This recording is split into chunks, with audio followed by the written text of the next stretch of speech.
अभिनव modern school में एक मोटी सी औरत आ रही थी, जिसे देख दो स्कूल स्टूडेंट्स उसका मजाक उड़ाते हुए कहती हैं, नेहा देख तो वो औरत कितनी मोटी है।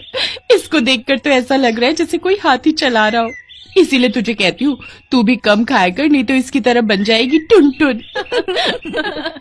अगर इस टुनटुन मोटी ने मेरे ऊपर अपना हाथ रख दिया तो मैं तो दब ही जाऊंगी। तभी वो मोटी औरत उनके पास आती है। वो दोनों घबरा जाती हैं। अरे ये मोटी अपने पास क्यों आ रही है? कहीं इसने हमारी बात तो नहीं सुन ली। तभी वो मोटी सी औरत, जिसका नाम भानुमति होता है, उनसे कहती है, बच्चों क्या तुम मुझे बता सकती हो प्रिंसिपल रूम कहाँ पर है? हाँ हाँ क्यों नहीं, वो आप तीसरे फ्लोर पर जाइए, वहीं आपको प्रिंसिपल रूम मिल जाएगा। लेकिन आपको सीढ़ियों से होकर जाना पड़ेगा। वो क्या है ना, स्कूल की लिफ्ट खराब है। ओह अच्छा चलो ठीक है, थैंक्स। भानुमति मैडम का भारी शरीर होने के कारण उन्हें सीढ़ियां चढ़ने में काफी परेशानी होती है। जब वो तीसरी मंजिल तक पहुंचती है तो उनकी सांस फूल चुकी होती है और उनका पूरा शरीर पसीने से तरबतर हो चुका होता है। ओ माँ, यहाँ तक आते आते तो नानी याद आ गई। लेकिन जब वो तीसरी मंजिल पर पहुंचती है तो उसे पता चलता है, अरे लेकिन आप यहाँ प्रिंसिपल रूम क्यों ढूंढ रही हैं? उनका ऑफिस तो ग्राउंड फ्लोर पर ही है। क्या ग्राउंड फ्लोर पर? इसका मतलब उन बच्चों ने मुझसे झूठ कहा। फिर भानुमति सीढ़ियों की ओर जाने लगती है तो वो चपरासी उसे आवाज देते हुए कहता है, ए मोटी, वहाँ से क्यों जा रही है? इस लिफ्ट से चल। इतना चलेगी तो कहीं तेरा 1-2 किलो वजन कम ना हो जाए। क्या लिफ्ट? इसका मतलब उन बच्चों ने मेरे साथ सच में मजाक किया। भानुमति प्रिंसिपल के पास जाती है, जहां उसका इंटरव्यू होता है और उसका सिलेक्शन हो जाता है। अगले दिन से ही भानुमति मैडम उस स्कूल में पढ़ाने लगती है।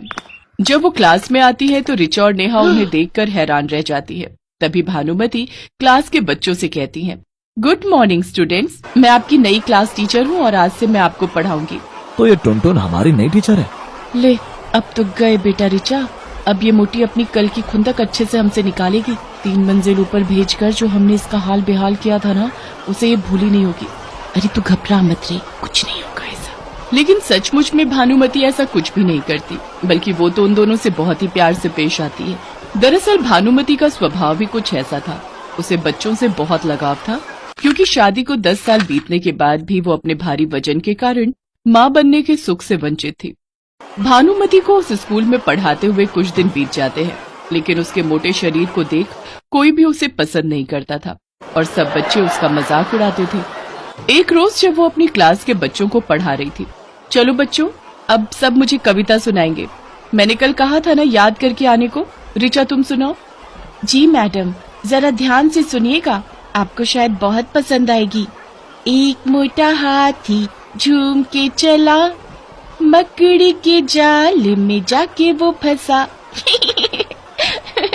रिचा, ये कविता तो बिल्कुल तुम पर और मैडम पर फिट होती है, जैसे तुमने उस दिन मैडम को अपने जाल में फंसाया था। नेहा, तेरा कहने का मतलब क्या है? भानुमति मैडम हाथी हैं? अरे नहीं नहीं, वो तो हथिनी है, हथिनी। रिचा, नेहा ये क्या बदतमीजी है?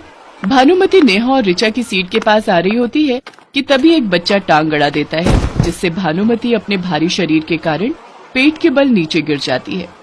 ये देख सब बच्चे जोर जोर से हंसने लगते हैं। भानुमति किसी तरह उठती है, फिर अपनी कुर्सी पर आकर बैठ जाती है।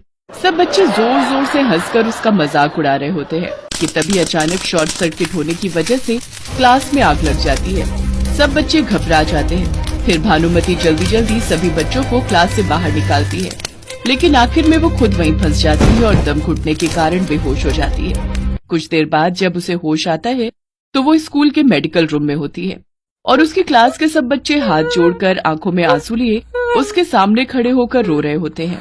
अरे बच्चों, रो क्यों रहे हो?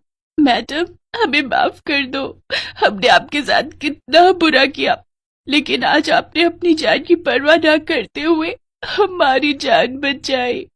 Thank you madam.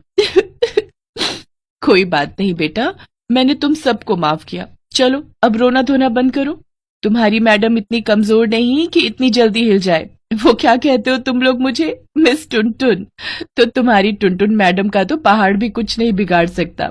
Bhanumati madam की बात सुनकर सब बच्चे जोर जोर से हंसने लगते हैं और फिर सब आकर उसके गले लग जाते हैं।